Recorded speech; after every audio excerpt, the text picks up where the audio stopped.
156 রানের টার্গেটে উড়ন্ত শুরু ঢাকা ক্যাপিটালের। ওপেনার রহমানুল্লাহ গুরবাস ও আবদুল্লাহ আল মামুন বেশ আগ্রাসী ব্যাট করে। পাওয়ার প্লের 6 ওভারে ঢাকা ক্যাপিটালের সংগ্রহ বিনা উইকেটে 53 রান। পাওয়ার প্লের পরে ঢাকা ক্যাপিটাল 5 রান যোগ করতেই হারায় 2 ওপেনারকে।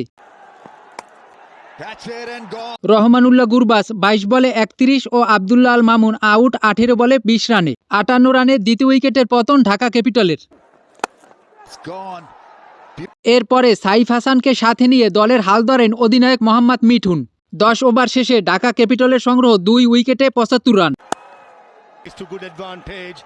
13.2 ওভারে ঢাকা ক্যাপিটালের স্কোর 17 রানে পৌঁছে। শেষ 30 বলে ঢাকা ক্যাপিটালের জয়ের জন্য দরকার মাত্র 45 রান।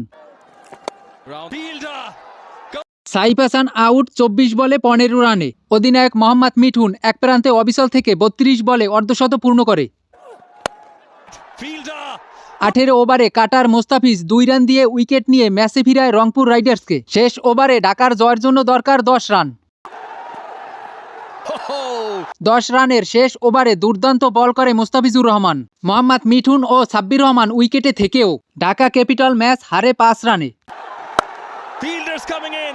5 রানের জয় নিয়ে মাঠ ছাড়ে রংপুর রাইডার্স। মোহাম্মদ মিঠুন 38 বলে অপরাজিত করে 56 run. Mustafizur Rahman 4 over 23 run দিয়ে নেয় 1 উইকেট।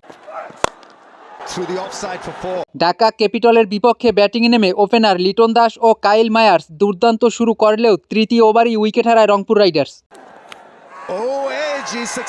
কাইল মায়ার্স আউট 11 রানে। অলরাউন্ডার সাইফুদ্দিনের উইকেট শিকার।